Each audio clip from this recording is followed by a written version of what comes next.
moquent de nous, si les gens nous méprisent, si les gens nous donnent comme des chiffons, à cause de notre foi en Jésus, à cause des problèmes qui sont sur nos vies, bien-aimés, croyons que Dieu est avec nous. Et la prière fervente permettra à Dieu de faire disparaître le problème. La situation d'Anne est une situation d'insatisfaction et de tristesse. Regardez, au verset 8, pour aller rapidement, quand Elkanah partageait la portion de sacrifice là, la Bible dit quoi? Il donnait quoi? Une double part. Une double part. Alléluia. Mais malheureusement, cette double part ne pouvait pas contenter Anne. Ça ne pouvait pas la satisfaire. Parce qu'il y avait un problème plus sérieux. Monsieur Elkanah, ta femme Anne que tu aimes bien, et qu'elle t'aime, elle veut t'enfanter, elle demande un seul enfant. C'est ça qui peut la satisfaire. Bien aimé, il y a des problèmes dans lesquels nous sommes. Tant que ça demeure, on ne pourra jamais être heureux. C'est pourquoi Jésus dit, demandez afin que votre joie soit parfaite. Dieu veut que nous soyons parfaitement joyeux. Il ne veut pas nous voir pleurer matin, midi, soir. Pour dire non, je porte ma croix. Quand on porte quoi là, il y a un moment de répit. Il y a un moment de gloire. Il y a un moment de sourire. Ecclésiaste dit il y a un temps pour tout chose sur le ciel. Alléluia. Un temps pour pleurer, mais un temps pour rire. Dieu veut que nous connaissions ce temps de rire, ce temps de joie, ce temps d'allégresse, ce temps où nous nous épanouissons, ce temps où nous sommes heureux, ce temps où nous sommes contentés. Anne demandait ça, la double portion du sacrifice. Non, ça ne peut pas satisfaire. Il faut un enfant, il faut que la stérilité disparaisse. Elle demandait ça. Alléluia. Je me souviens de cette histoire d'Abraham.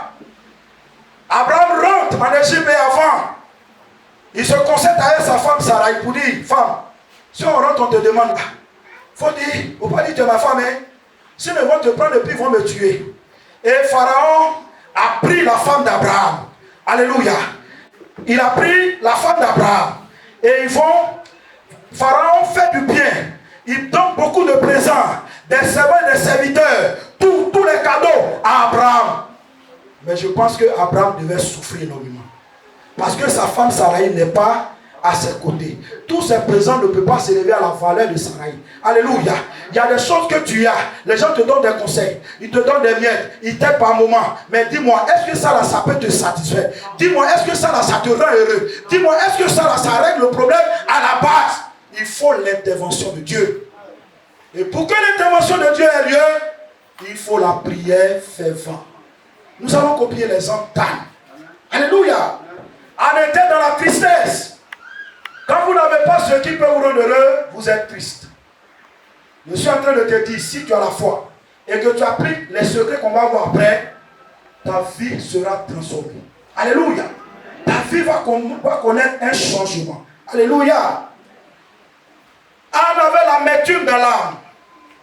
L'amertume. Elle n'était pas heureuse. Son âme était troublée. Au verset 10, elle était troublée dans son âme. Bien-aimé, le spécialiste des âmes troublées, là, il s'appelle Jésus-Christ de Nazareth. Alléluia. Les psychologues ne peuvent pas régler ça. Ils ne peuvent pas solutionner ça. L'amertume, là, ils ne peuvent pas. Ils vont te dire tel conseil, mais ça ne peut pas. Vous savez, il a expliqué mon problème à quelqu'un. Je dis, moi j'ai le sommeil difficile. Souvent on peut être là, on a sommeil, mais je rentre là. Ça veut dire que quand quelqu'un là et puis il fait 10 minutes $, moi je vais être souvent 1 heure à chercher sommeil. Moi je regarde un peu vidéo, si je fais, bon j'allais dire, je fais le rêve de lire un peu, le sommeil s'en va. Le gars me dit non, il y a un petit secret, je vais te montrer, ça marche. Il dit si tu rentres, il faut te coucher et puis regarde tout droit le plafond. Regarde attentivement le plafond sans bouger les paupières. Le sommeil va venir sans que tu le saches. J'ai essayé ça 10 fois, ça n'a pas marché. J'ai dit mon ami, ton secret là-bas. Alléluia. J'ai mis là-bas. Donc il y a des problèmes là. Comme les gens ont fait ailleurs, ça a marché, ils vont penser qu'à ton niveau, ça va marcher. Alors que ton cas est tellement spécial, tellement compliqué, il faut l'intervention de Dieu lui-même dans ce problème. Alléluia. Dans ce problème, Jésus le spécialiste de l'âme troublée. Je suis sûr que Jésus est en train de délivrer ton âme. Alléluia. Il est en train de délivrer ton âme. Alors, chers bien-aimés, devant cette situation, j'allais dire, d'amertume, de pleurs, de tristesse d'âme. Qu'est-ce qu'elle a fait pour que cette situation disparaisse? Je vous amène à découvrir les caractéristiques de la prière fervente d'Anne. Alléluia. Un modèle de prière fervente. La première caractéristique, c'est que Anne a fait une prière persistante. J'aimerais qu'on lise le verset 7 et 12. Vous qui suivez avec moi. Regardez ce que la Bible déclare. Il dit toutes les années. Soulignez toutes les années. Il en était ainsi. Chaque fois qu'Anne montait à la maison de l'Éternel, chaque fois qu'Anne faisait quoi? Elle montait. Donc Anne, à chaque année, elle va donner des sacrifices et mettre des prières à l'Éternel. Continuons au verset 12, que ça soit encore plus clair. Au verset 12, regardez ce que nous découvrons. Il a dit, comme elle restait longtemps en prière devant l'Éternel. Vous voyez, non? Anne est restée comment? Longtemps dans la prière. Ne nous contentons pas du simple moment de Sinaï, de la sainte durée de Sinaï, pour dire, ouais, vraiment, j'ai s'aimé. Vraiment, j'ai s'aimé. Mais laisse-moi te dire, un Thessaloniciens 5 verset 17 dit quoi? Priez sans cesse. Si tu sors d'ici, maman, si tu sors ici, frère, il faut appliquer ton cœur à la prière persistance. La prière fervente, elle persiste dans le temps. Alléluia. Elle ne se limite pas. Même quand on prie et que c'est l'effet contraire qu'on voit, on fléchit toujours chez nous parce qu'on croit que Dieu certainement interviendra. Anne montait chaque année et elle durait longtemps dans la prière. Soyons des hommes qui persévèrent dans la prière, qui persistent dans la prière et qui ne se relâchent pas. Alléluia. La deuxième caractéristique de la prière fervente d'Anne, c'est une prière stratégique. Alléluia. La prière stratégique, ici, veut dire deux choses. Lisons le verset 11, et quand je vais expliquer, nous comprendrons mieux. Au verset 11, la Bible dit quoi? Il a dit, comme j'ai des problèmes de lumière, donc si quelqu'un a trouvé peut lire. Elle fit un vœu en disant, Éternel des armées, si tu daignes regarder l'affliction de ta servante, si tu te souviens de moi et n'oublie point ta servante, et si tu donnes à ta servante un mâle, je le consacrerai à l'Éternel pour tous les jours de sa vie. Alléluia.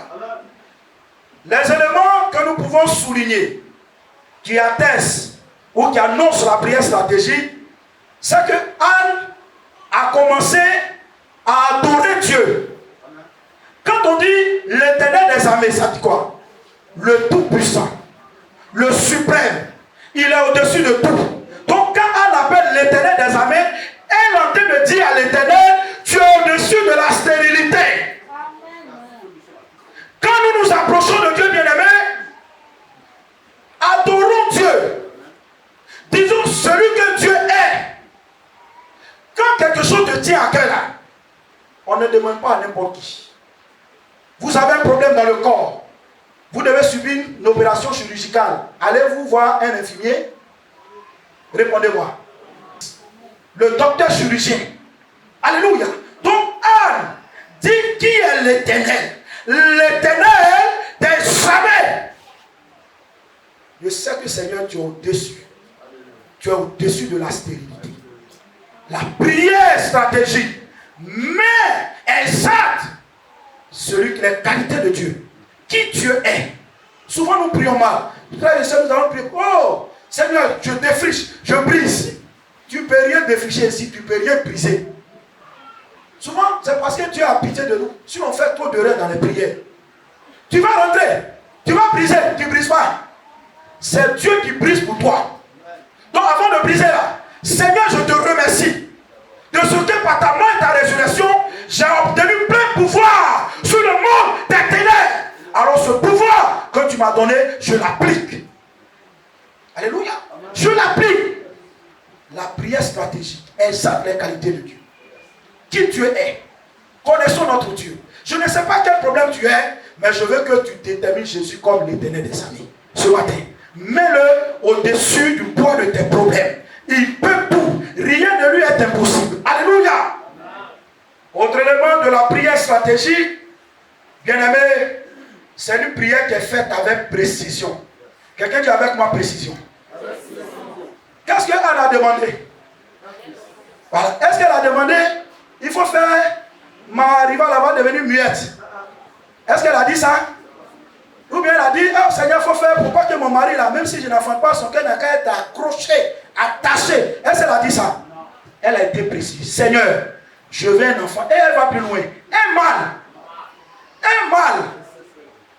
Depuis vendredi, tu as commencé à faire beaucoup de prières. Mais ce matin, je vais attirer ton attention. Parmi tous ces sujets-là, quel est ton sujet clé? Quel est ton sujet clé? Qu'est-ce qui te tient à cœur? La prière stratégique nous te dit que tu dois la mentionner à Dieu. Comme Anne l'a fait. Souvent nous prions mal. On demande tout à la fois à Dieu. La prière stratégique, bien aimé, elle est profonde. Le troisième élément de la prière stratégique, toujours dans le même verset, c'est une prière qui inclut l'intérêt de Dieu. Alléluia. Est-ce qu'on est ensemble, on peut balancer les mains? Je vous ai dit que le vent est doux, hein? Donc si tu n'es pas bien là, tu vas voyager. Alléluia. Il ne faut pas permettre à la chair, à l'ennemi de voler ta bénédiction. Alléluia. L'autre élément, c'est l'intérêt de Dieu. Anne a demandé quoi? D'abord, elle a exalté Dieu, l'Éternel des armées. Elle a demandé quoi à Dieu? Donne-moi un enfant, un mâle. Mais est-ce qu'elle s'est arrêtée là? Elle dit quoi? Je vais te le consacrer. Chers mamans, chers frères et sœurs, la jeunesse, bien-aimée, voyons un peu nos filles. Ce que nous demandons à Dieu là, quel est l'intérêt de Dieu dedans? Est-ce que Dieu a un intérêt dedans? Peut-être que ton mari te maltraite. Seigneur, il faut faire pour que la souffrance au niveau de mon foyer change. Mais je vais te montrer un secret. Il faut insister sur la conversion de ton mari. Ça, c'est l'intérêt de Dieu. Parce que quand une âme est convertie, il y a de la joie dans le ciel. Les anges se réjouissent. Quand Dieu voit que tu veux que cet homme lui soit gagné là, il dit, hé ma fille, en ce qui concerne le salut des âmes là, ça pour de ça, mais j'ai envoyé mon fils, il est mort à la croix, son sang a coulé, il a souffert, donc je vais toucher sa partie sensible. Parce que la Bible dit que Dieu tient le cœur des rois en ses mains et il incline comme un courant d'eau. Un cœur insensible, un cœur endurci. Ça, c'est l'affaire de Dieu. Ce n'est pas l'affaire de la chair. Ce n'est pas l'affaire des taquini ou de l'expérience chrétienne. Quand Dieu touche et qu'il est converti, le reste, ça vient. Pour t'aimer là, ça va venir. Tu comprends? Pour bien te traiter là, ça va venir quand il va connaître Jésus. C'est pourquoi Matthieu 6,33 dit, cherchez premièrement le royaume des cieux et le reste vous sera donné par-dessus. Mais nous on veut inverser les choses. Imagine tu es dans le faux. Bon, on va prier pour que bon, il y a des prières, bon, je ne condamne pas ceux qui font. Mais il faut prier simplement, Dieu agit. On va poser la main à terre. On va donner à la terre de vomir tout ce qu'elle a avalé et toutes nos bénédictions. Quand tu es en train d'imposer main à la terre, est-ce que tu es converti même? Est-ce que Dieu prend plaisir à ta vie? Est-ce que tu es consacré? Est-ce que tu réponds à ton identité d'enfant de Dieu? La prière stratégique voudrait que tu commences par te repentir. Une prière dans laquelle Dieu a son intérêt. Seigneur, ma fille là, je veux qu'elle soit un parfum de bonne odeur. Quand tu vas prendre plaisir à ta vie, il relâche. Tu n'as même pas à faire effort même. Ça vient. Ça vient. Ça vient. La prière stratégique, elle exalte les qualités de Dieu, l'identité de Dieu. Elle est précise. Elle tient compte de l'intérêt de Dieu. Est-ce que nous avons bien compris la parole de Dieu? Est-ce que nous avons bien compris quelques caractéristiques de la prière faisante? Alléluia! La prière d'âme, nous continuons. C'est une prière qui entraîne tout son être. Au verset 10 et 12. Regardez cette belle déclaration. Oh, je l'aime. Regardez. Et l'amertume dans l'âme. L'amertume dans l'âme. Elle pria l'Éternel et versa des pleurs. Au verset 12, on continue. On peut même continuer. Au verset 12, dit, comme elle restait longtemps en prière devant l'Éternel, Élie observa sa bouche. Vous voyez, non? Tout son corps, son âme était impliqué dans la prière. Quand quelque chose te tient à cœur là, il y a la posture qu'il faut pour demander. Il y a la disposition intérieure pour demander. On ne prie pas avec légèreté. C'est-à-dire qu'on ne glisse pas sur la manière de faire. Mais on est profond. On est bien disposé. On n'a pas besoin même qu'on nous dise priez, priez. Non. On se répand. Ça peut être dans ta chambre. Ça peut être à l'église. Je ne sais où. Mais quand l'Esprit vient sur toi, tu répands ton âme. Tu t'humilies. Anne était en train de pleurer. Alléluia. Tout s'élève. Donc Anne, son âme là, était impliquée dans la prière. Elle vivait la prière. Ce qu'elle ressentait là, elle n'avait pas caché. Elle a mis ça nu. Et Dieu a vu sa sincérité. Alléluia.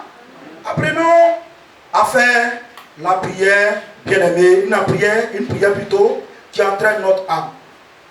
Souvent on peut être à genoux, mais l'esprit n'accompagne pas le geste du corps. Alléluia. Et Dieu le sait. Ça n'accompagne pas. Je disais à quelqu'un, quand on dit bon, levons-nous acclamons le Seigneur. Je ne dis pas qu'il ne faut pas le faire. Mais souvent, certains ne le font pas même. Il y a des gens qui peuvent être assis, mais qui le font mieux que ceux qui sont debout. Vous savez pourquoi? Parce qu'eux, ils appliquent l'âme. Vous comprenez? Il applique l'âme. S'il est fatigué ou bien il est malade, mais son cœur, puis il acclame le Seigneur. Il acclame. Alors que celui qui s'est tenu debout, lui, comme il ne veut pas qu'on le remarque un peu, il fait dans la forme. Mais son cœur n'y est pas. Alléluia. Son cœur n'y est pas. Quand Dieu sait que nos cœurs, notre esprit, notre corps accompagnent, notre être entier est impliqué là, il sait que la chose nous tient à cœur. Alléluia. Tout à l'heure, nous allons faire une prière, mais ça ne sera pas une prière longue. On va faire la prière stratégique. C'est pourquoi je te demande d'ailleurs même d'identifier ce qui te tient à cœur. On ne va pas prier pour deux sujets. Ce qui te tient à cœur. J'allais dire le baobab même de tous tes problèmes. Il faudrait qu'il quitte là. Alléluia. Il faudrait qu'il quitte là dans le nom de Jésus. Donc, prépare-toi à ça. Alléluia. Prépare-toi à ça. La prière d'âme. Nous allons vers la fin. C'est une prière dans laquelle elle a eu une bonne réaction face au jugement des autres. Alléluia. Au verset 6, la Bible dit que Anne la mortifiait pour l'amener à se fâcher contre Dieu. Souvent quand vous êtes en prière, il y a des gens qui font exprès pour vous provoquer. Pénina plutôt. Merci pour la précision. Vous suivez. Alléluia. Pénina la mortifiait pour qu'elle s'irrite contre l'Éternel. Souvent vous décidez de prendre un moment, l'ennemi est malin. Hein? Il peut même passer, soit par votre mari, par votre enfant, bien par vos enfants, par quelqu'un que vous connaissez, pour vous faire sortir de la présence de Dieu. Comment ils font? Ils vous font fâcher. Ils disent des paroles pour se moquer de vous. Mais faisons comme Anne. Quand Pénina l'a provoqué là, la Bible n'a pas mentionné qu'elle a répliqué. Alléluia. Quand tu es occupé à quelqu'un sérieux là, les trucs, les choses banales là, tu ne calcules même pas ça même. Tu ne calcules pas. Elle était concentrée sur l'objectif. Le but de ma prière, Seigneur, je veux un mât. Mais imaginez un instant, si elle s'était prise à Anne pour faire jalousie, à Pénina pour faire jalousie, pour faire querelle, quel serait son témoignage? Alléluia. Quel serait ton témoignage? Souvent, bizarrement, quand vous venez à des moments, c'est là que vous allez voir que les gens vont vous appeler. Appeler. Souvent même pour des choses même qui peuvent même régler tout cela pour vous déconnecter. Alors que spirituellement, si vous n'êtes pas connecté, ce que vous devez venir chercher là, vous ne pouvez pas voir. Alléluia. Les gens qui font la délivrance savent. Quand ils ne sont pas disposés, ils n'imposent pas main. Quel que soit ce que vous allez faire là, ils ne vont pas imposer main. Parce qu'ils savent que les choses spirituelles là, quand tu es connecté, tu es dans l'environnement, l'atmosphère de la chose, quand ça réussit. Mais si tu n'es pas connecté, ça ne peut pas marcher. Elle était focus. C'est Samuel, moi je veux. Pénina là, c'est les obstacles que je ne calcule pas. Parce que le plus important est devant moi. Alléluia. Et allons au niveau même élevé. On pouvait comprendre que Pénina est ses femmes. Mais Élie qui est son pasteur à notre temps. Il regarde la pauvre femme qui est en train de souffrir comme ça. Et puis il lui dit, non, toi là, tu habites, tu es KO. Tu es saoulé. Souvent, il y a des gens qui ne comprendront pas ce que vous vivez. La douleur dans laquelle vous êtes, le feu dans lequel vous marchez là, ils ne comprendront pas. Ils vont vous juger, vous dire, oh, mais celle-là n'a pas la foi. La foi amène à l'existence. Ceux qui n'insistent pas. Oh, madame, femme de peu de foi. Alléluia. Excusez-moi, c'est comme certains de nos frères et sœurs qui sont dans la santé. Il faut prendre le médicament là. Il faut respecter la posologie. Il dit qu'il faut faire piqûre là. Traitement c'est 3 jours. Mais eux-mêmes, la piqûre là, ils ont peur de ça. Ils ont peur de prendre comprimé. Alléluia. Donc, il y a des gens comme ça dans le domaine spirituel. Ils seront tués avec vous. Parce qu'ils ne sont pas là où le grand problème se trouve. Ils ne vivent pas la même chose. Alléluia. Ils ne vivent pas la même chose. Ils vont vous condamner. Ils seront durs avec vous. Vous dites non, c'est la même là, elle n'a pas pu tenir. Elle aurait dû faire ça. Elle aurait dû parler comme ça. Elle aurait dû te tenir comme ça. Mais Anne n'a pas répliqué avec colère. Est-ce qu'elle a répliqué avec colère à Élie? Non. Elle a parlé tout doucement, je le crois, pour ma part. Tout doucement. Et pour ma part, quand j'ai analysé, le Saint-Esprit a attiré mon attention sur quelque chose. Il disait qu'en leur temps, le sacrificateur était le représentant de Dieu, direct auprès du peuple.